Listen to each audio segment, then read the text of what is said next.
That was gross. Hello, everyone, and welcome to Live and Let's Discuss, the first time this is ever live. I'm Jeremy, And I'm Noah. and we're talking about a book. So, just a book, but a really good book. So, typically, we on Live and Let's Discuss, we compare the Ian Fleming novel to the Bond film. And in this episode, we're not going to do that because they have not made Colonel Sun into a movie exactly. Ripped off, they pulled things from it, but they have not adapted this. And I think it's a shame. Next episode, though, we will be joined by Brian VRM and on talking about On Her Majesty's Secret Service. But part of the reason we did this way was so Adam was like 4 books behind. So he needs to catch up. And I was like, it'd be a great idea to talk about Colonel Sun by Kingsley Amis, the first Bond book to not be written by Fleming. Mm-hmm. Also one of the few that's actually a sequel, direct sequel to the Fleming timeline. Right. And the only author to actually know Ian Fleming. I think John Pearson also knew him. So that's 2 authors. But yeah. Oh. Is John Pearson the one who wrote the autobiography? Yeah, he wrote the James Bond authorized autobiography and an autobiography on Ian Fleming himself. Okay. No, thank you. We may talk about those at some point, but... Yeah, because we should talk about his James Bond biography, because that is technically a novel that happens after this, and it's just weird. Yeah, I don't want to read it. It's too weird. We talked about it on here before. We talked about it during Dr. No. Yeah. But Colonel Sun happens a year after Bond's tussle with Scaramanga in Man with the Golden Gun, which was, in my opinion, Fleming trying to go back to basics. Mm-hmm. A good novel. Not a great novel, but a good novel, in my opinion. Well, I'll save that till after we're done with On Her Majesty's. But we all know how I felt about You Only Live Twice. The funky, funky novel. And it was great to go back to Bond doing Bond things after a traumatic thing happened to him. He has been rehabilitated and he's getting back into the game. He goes to visit M at M's house, only to find that M has been drugged by these mysterious men. Bond himself gets drugged, but he manages to fend them off and escape. Mm-hmm.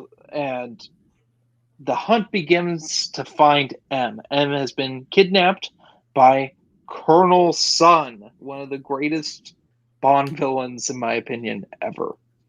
Oh, high praise. This is also, yeah, he was, honestly, he felt like Fleming wrote him. And that's the thing with about 90% of this book feels like a Fleming book. Yeah, I would agree. Fleming book in the heyday of Fleming books, I should say. About the time, I would put this like in style about the time Dr. No came out. It felt like that, but this is a more jaded Bond. And there's a lot of sexuality in this that I don't think Fleming would have put as much in. It was fine. Wasn't like that. It's not like Raymond Benson. Yeah, it's not like that Playboy story we talked about, Blast from the Past. Yeah. It wasn't tacky. But we should get into before we go into the story in detail. This is like an actual sequel. Yes. Which is very nice. And I think it benefits. One, it's set after Man with the Golden Gun, obviously. It was written in the right time, in the 60s. Mm-hmm. So you still have like the Fleming feel. And obviously the author, Kingsley Amis, knowing Fleming personally. And originally the plan was, it was published under the name like Robert Markham, was like listed as the author, just a Mhm. pseudonym for Amos. And I think the idea was to bring in different authors, and all of them would write under the name Robert Markham and bring out new James Bond adventures throughout the 60s and however long. But for some reason, they stopped after this, after Colonel Sun, which is weird because I think it was like positively received. Like people liked it and it sold well, but they It's a still good stopped. book. Yeah, Yeah. it's frustrating. It's frustrating because we got nothing in the we got two movie novelizations in the 70s, and then we go into John Gardner. Yeah. And it's so weird that it just stops for like an entire decade. And I mean, sure, we got like 3 books, weird short books, but And the films digressed a lot from the source material and just in tone.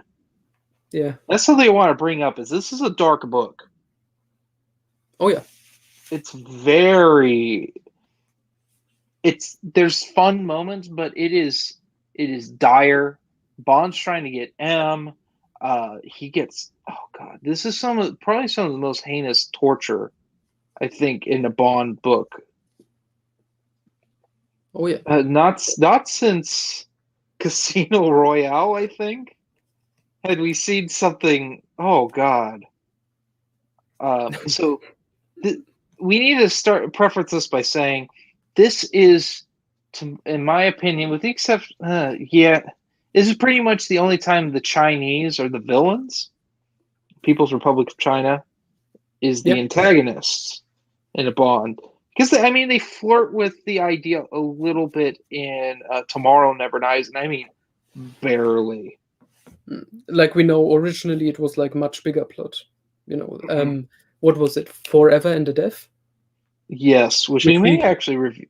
I kind of oh want to review on here at some point. oh yeah, that falls into the interesting trivia stuff. Yeah, because that honestly probably would have been better than what we got. Although I do like Tomorrow Never Dies. Don't love it. I think for the Brosnan era, I think it's fine. Mhm. Also has a great motorcycle chase, which doesn't happen enough in Bond films, in my opinion. Mm. Except for Never Say Never Again. Yeah, and that's Never Say Never Again.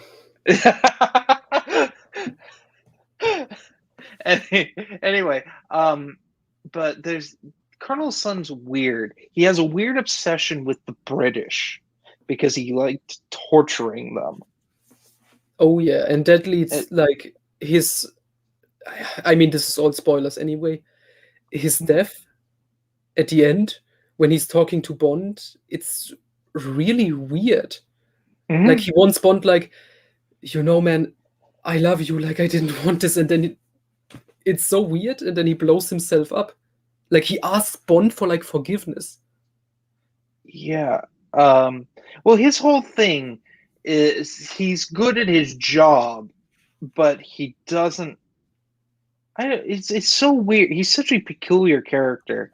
He loves the British culture. Like he has a weird respect for it after World War II. Yeah, And which is which is interesting compared to the other Fleming villains we had, which mostly hated the British. Yes, it's an interesting dynamic for a villain. I mean, I think of Hugo Drax, for instance. Oh yes, especially him. But he has a respect. M hates him.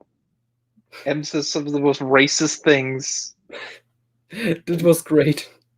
Oh Lord, it's so bad. But I mean, to be fair, he's being held prisoner and getting tortured. Yeah, obviously you would be not very friendly with the guy who kidnapped you and tortures you. Yeah, so M's tortured throughout. What is the Bond girl's name in this? Ariadne. Yeah. Ariadne, she's a cool. I liked her as a Bond girl. She's works with the Soviet Union, but she's Greek, and it's part of the whole socialist movement in Greece. A lot of this book takes place in Greece, and there's going to be a big Soviet conference. that they're going to try to blame. They're going to cause an incident and blame the British for, and so they need Bond and M there to Correct. sort And of. now, and that's a big plot point, Bond has to work with the communists to stop Colonel Sun. Yes, which is interesting because I mean we'll get into Man with the Golden Gun a bit. He was brainwashed by the Soviets in the previous book, which is fascinating. Yeah. And But it's also interesting because I think the last time we really got like Smash and like the Russians as villains was like pretty much from Russia with Love. Like they got mentioned again, like Goldfinger worked for them, but their end game was pretty much from Russia with Love. And then we had the Blofeld trilogy, obviously, which is like all sorts of different. For Your bad Eyes guys Only. approaches. For Your Eyes Only had the Russians. That's true. From A View to a Kill specifically deals with the Russians direct. Yeah, in small capacities we still had it, but Fleming was going for like, okay, moving away from the Russians, let's bring in like Blofeld and his Spectre organization and then Scaramanga. So I think this is like a natural progression of where he was going. Yeah, it's interesting to have communist China because they don't really do this in the Gardner books. No. And the only one that may actually end up doing this is this new guy, or the current guy who's writing Bond, whose name is escaping me, who wrote Trigger Mortis. Anthony Horowitz. Yeah, which he's writing a book that actually takes place between Man with the Golden Gun and this novel. And there is already a Devil May Care. Oh yeah, when is Devil May Care in the timeline? It's not as like specifically stated, but it says like 11 months or something have passed since Scaramanga. So I would say it's like shortly before Colonel Sun, if anything. Okay. Like the author has made a big thing of like, oh, when I wrote this, I lived like Fleming, and it's published as, Sebastian Faulks writing as Ian Fleming, and I never read any post-Fleming books. Yeah, but it fits, you could say. It makes me worried though that we're gonna have a continuity error. Yeah, continuity is always a thing. I mean, remember Blast from the Past with Bond's age? I don't count that. The Raymond Benson and the John Gardner could probably live on their own in their own continuity because they literally Bond's like 10,000 years old by the time that last Benson book came out. Yeah, and I mean, the last Benson book was Die Another Day. It's so sad. But yeah, Benson's stuff actually connects to Gardner's stuff, and Gardner's stuff connects to Fleming's stuff. There is some sort of continuity, but again, Bond and his films are also the films also tie into Gardner. It's just so bizarre. I think Benson's books are the ones where we learned that the Pierce Brosnan M is called Barbara Maudsley. I think so. Yeah, because he integrates her in. Yeah. Along with Bond switching to the P99. Mm-hmm. Yeah, because I think Gardner switches Bond's PPK out too. I think so. I'm not sure. I would have to check it. It's just trivial things there. It's getting real dark over here. The sun's going down. Sun's going up. Sun's rising for me. Yeah. Well, it's also like getting close to 8:30 here, so not surprising. Gosh, Colonel Sun's a fascinating read. It's a very fast-paced read because I have to explain to you, Noah, what happened. I was reading Colonel Sun, Blast from the Past, and Goldeneye at the same time. Oh yeah, it was so bizarre. That's like this was the best one of the three. I can tell you that easily. So you got like 60s, 90s, and I guess Blast from the Past was also in the 90s. But yeah, 3 different Bond authors. And let me guess, Raymond Benson was like the Oh worst of my the three? god, that was so bizarre. When you said it was for Playboy originally, it made a lot more sense. Yeah. Let's just hope his books are not written like that short story. Yeah, I bet if you have to write for Playboy, you have to do things like that. I mean, Stephen King Like, published in Playboy. yes, he's He called it published filthy he porn. published poems in there, Mhm. which is weird. Yeah, well, he was into poetry because at the time, New Wife was into that. But that's neither here nor there for this show. Yeah. Uh, we gotta talk about the torture because we gotta get into the ties to Spectre And other movies, and other which movies. there's one So connection you might not realize. probably Inspector Blofeld tortures Bond. You, So I was like, yeah, Blofeld, yeah. dude, Christoph Waltz yeah. tortures Bond. Yeah. With using this machine that drills into Bond's skull. And Colonel Sun, he has an obsession with trying to kill the brain. Mm-hmm. So he shoves like a drill thing, like a corkscrew thing in Bond's ear, and then Yeah. like tries to rip off his septum, and like just heinous. Yeah. And it's pretty much the same as in Spectre. So much so, they took like the exact dialogue from this scene in Colonel Sun and put it in Spectre. And the credits in Spectre even acknowledge, like, oh yeah, thanks to Kingsley Amis, Colonel Sun. Yes. It But makes Bond goes like crazy and like kills everyone, most of them with a scalpel and shit. And he like Colonel Sun, he doesn't like the women, but he keeps women around to like please his men. So he has these two women that's only purpose is to please men. And he has, oh god, I got it. He has the Bond girl assaulted by a woman and a man. yeah, which was the one part in the book where I was like, I don't know about this. Yeah, that was a bit much. But like, Because why? it's not just like Bond, it's not like Bond, stops the bad guys in time before they, No. nope, already happened. And that's like, Yeah. could have done without it.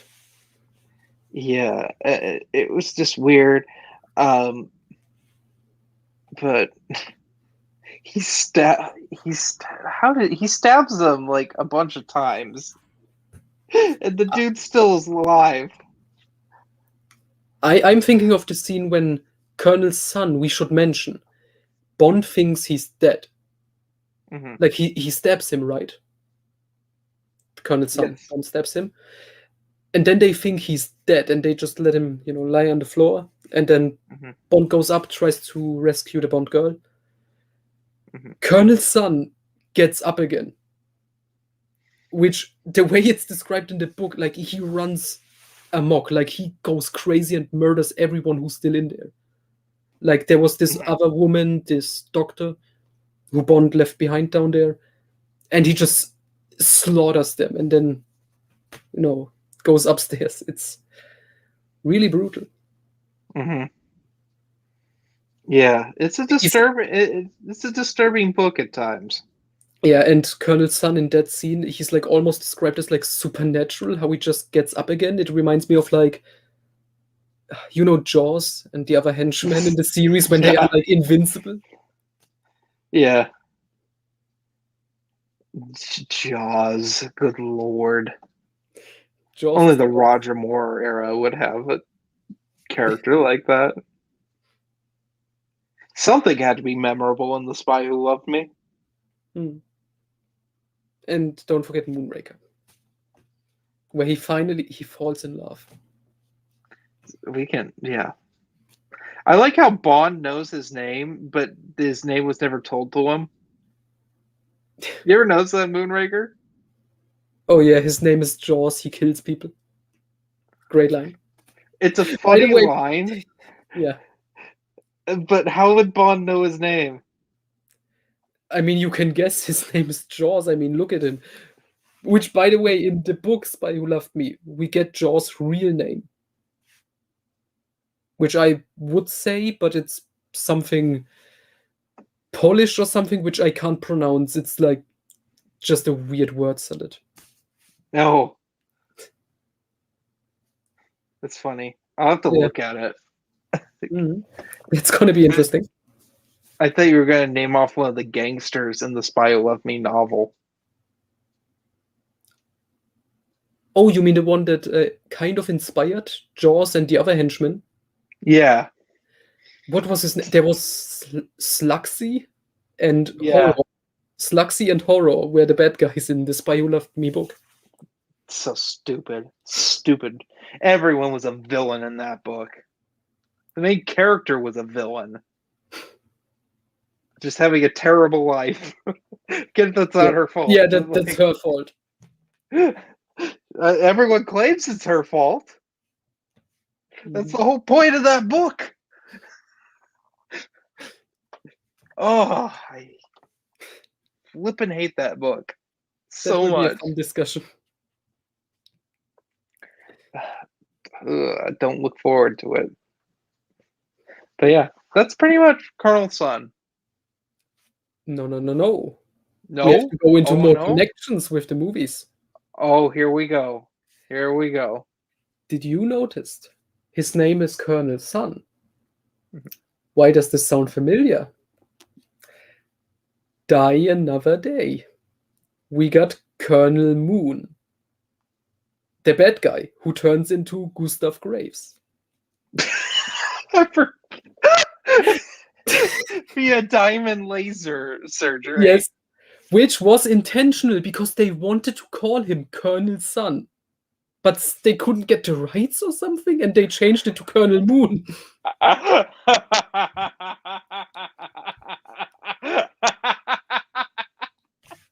Oh, Lord.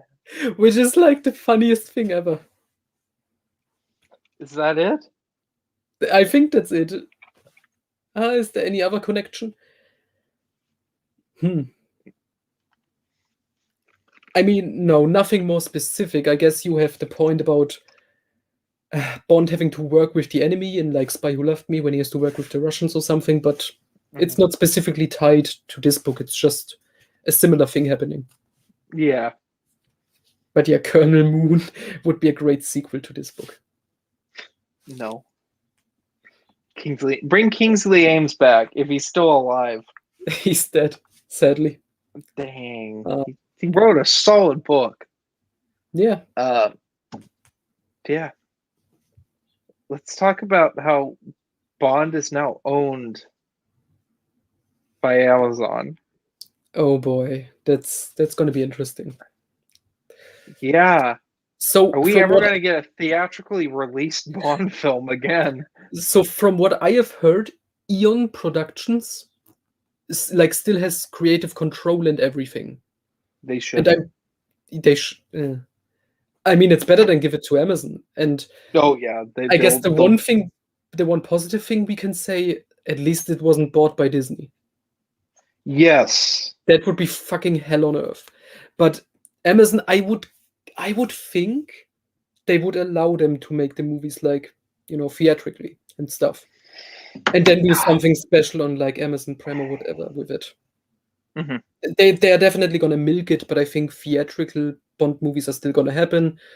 Eon Productions, Barbara Broccoli and stuff, they still gonna have creative control. They shouldn't. Yeah, they make a lot of stupid choices. But not like 80% stupid choices. Yeah, but now that it's on Amazon, maybe maybe so the movies are gonna stay the same, I would guess, but maybe they are gonna do spin-off shit. The Jinx movie. Oh, it's finally happening. They bring back The Halle Jinx Berry. movie. Jinx movie would have been better than Quantum of Solace. Yeah, maybe. Actually, I don't know. I saw Catwoman. Yeah. They just re-release Catwoman and call it the Jinx movie. Just dub over something with Spectre. Even though it makes literally no sense at that point. Jinx turns into a cat lady. That would be something. Oh man. I don't know what their idea was with spin-offs for James Bond, where it's like the only way I could see it maybe work if you do a limited series that's like follows Fleming's books closely and is set in the 50s, 60s. Some sort of like period piece, not so much spectacle as much as like story-driven little character stuff. That could work as a separate entity. Yeah. They could do a sort of BBC style mini series like for each book. That would be cool. No one would want to watch that except for us. Yeah. It's just small scale, rated NC-17 for that brutal violence. Man, but I think that would be, yeah, but I think that would be like the only thing that could maybe work that I would at least be interested in. I mean, we all know what's coming though. Oh yeah, James Bond Jr. Oh, absolutely. That from Dave Filoni. Oh no. And Ahsoka is gonna be in there somehow. Yeah. He's gonna give her like a cameo. What was Ashley Eckstein? She's gonna be the voice of James Bond Jr. No, you know what they call it? They call it Jane Bond. Oh boy, no. Ashley Eckstein voice, but when they do the live action, it's going to be someone else. Yeah.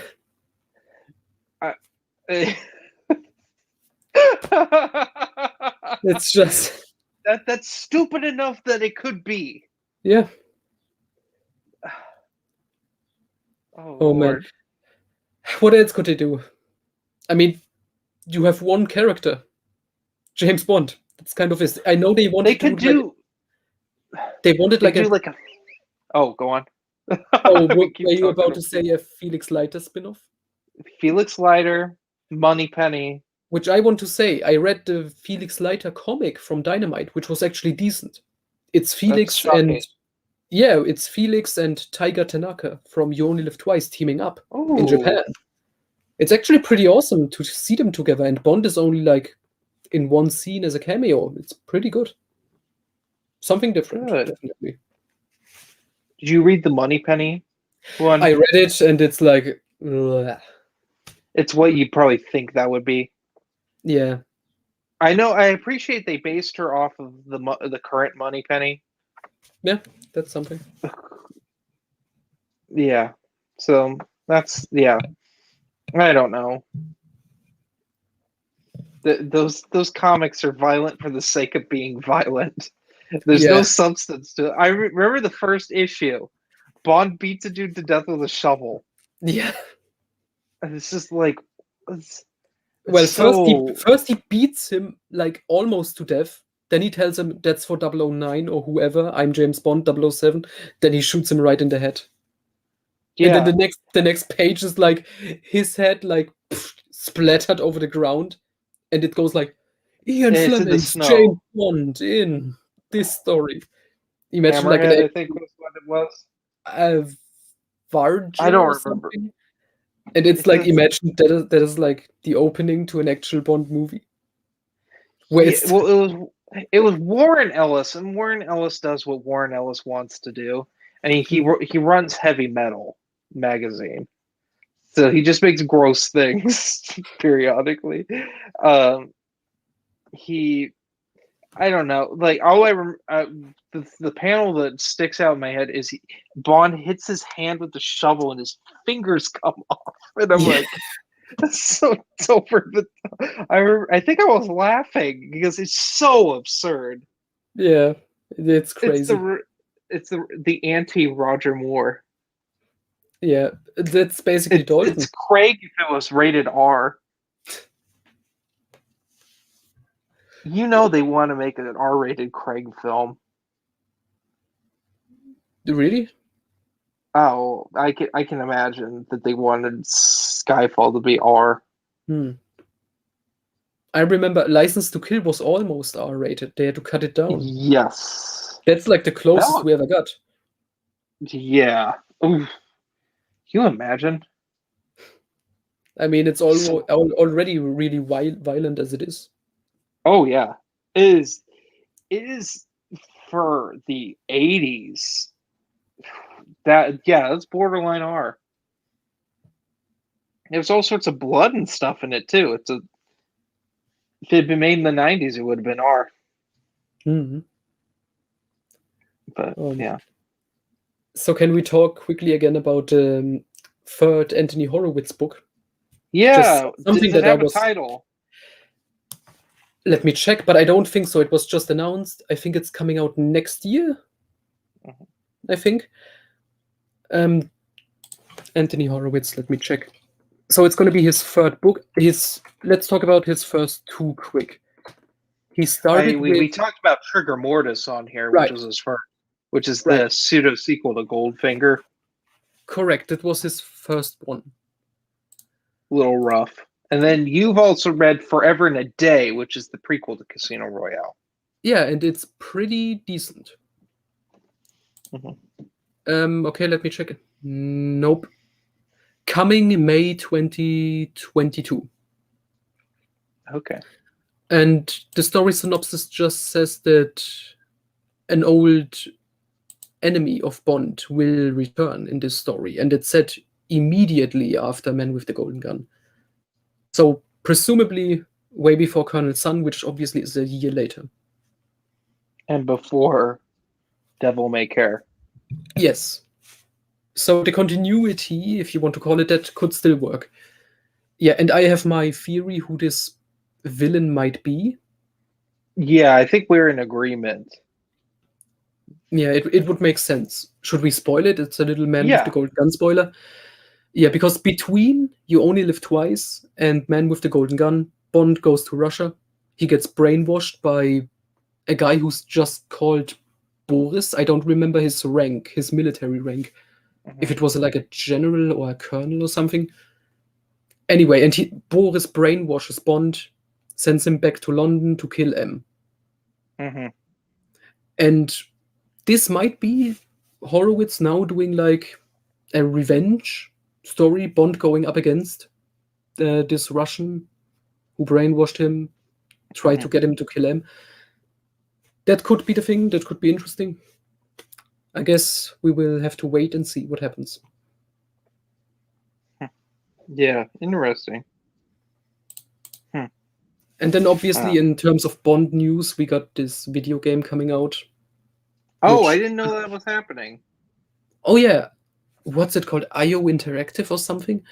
They're gonna do it. It's not gonna be based on any of the Bond actors. They're gonna do their own James Bond character and character model, how he looks. So like Agent Under Fire? I guess, yeah. Agent Under Fire, he was his own Bond. Mm-hmm. He was a little goofier than Roger Moore. And all he did was stare at chicks' butts. Like, I hope you have a good time. He's like, I already am. The one dialogue thing I remember. Oh, okay. So Cody A. Sparks joins us once again and says the game is going to be made by the same people that made the Hitman games. True. Okay. Interesting. So it's maybe a third-person shooter? Let's hope it's not as bad as the Quantum of Solace third-person shooter. That was heinous. All I want is another 007 Legends where we had Daniel Craig inserted into Moonraker. That was already in the first one, right? They picked And Moonraker as one of the ones that he's oh, in. oh yeah, that was like the last level. But it's like You know, it was what was it for Connery? it was I know it Goldfinger. was. Oh yeah, Goldfinger, Majesty's, License to Kill, and Moonraker, and Die Yeah. Another Day. For some reason. Oh, you know what they could do? Yeah, Nightfire is a good one. Agent Under Fire is pretty good too. I like it. The story's kind of stupid, but like the combat's fun. If they did another 007 Legends, no, they already because Goldeneye was basically the same premise, but for when they did Goldeneye Reloaded, Hmm. Tomorrow Never Dies, Living Daylights. Let's see, Man with the Golden Gun would be fun. Oh yeah, I was That'd saying be like fun. Live and Let Die, but they wouldn't do it in today's political climate. No. Yeah. That would be an entire level of Bond shooting black guys. Yeah, in the Harlem scene. Yeah. So racist now. I'm trying to think of what would be. Oh, you know how you'd end it? You only live twice. That would be a good The one. volcano. You have to throw the ninja star into Blofeld's hand. Yeah, that would be awesome. And all of with Daniel Craig. You get an achievement for finding the cat. It disappeared. It's run offset. Yeah, it was done. Yeah, that's such a weird game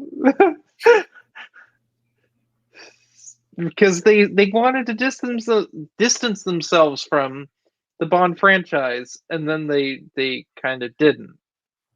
Oh, Doesn't no. make any sense.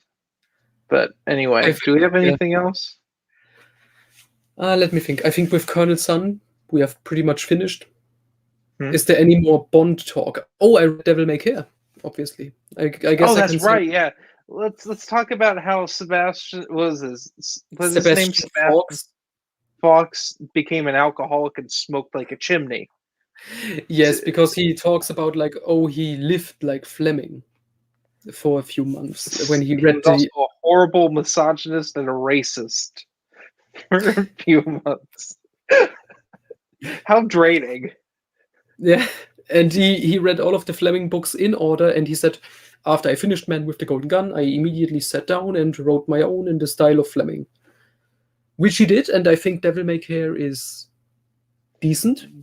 What is the premise of Devil May Care?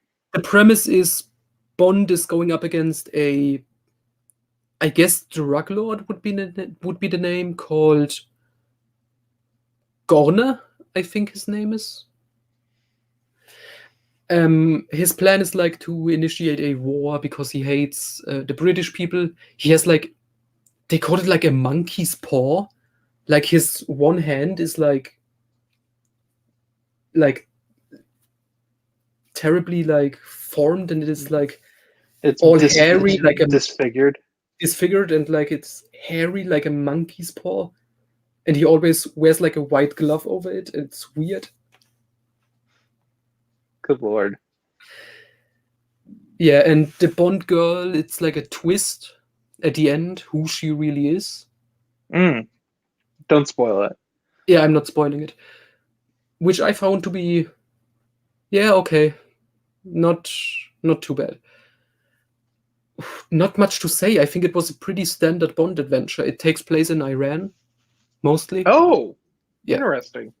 Yeah, we get a new sort of Darko Karim from Russia with Love, a character in his style who's in Iran and helps Bond. So yeah, it's pretty standard Bond book, nothing too memorable, but entertaining enough. I am completely in darkness now. Yeah, I see. All right, I think we should end this. All right. But next time it's going to be On Her Majesty's Secret Service with Adam. With Adam from Bryant VRM. Yeah, So that's going to be hey, fun. have a good one, guys. Goodbye. Oh, hang on.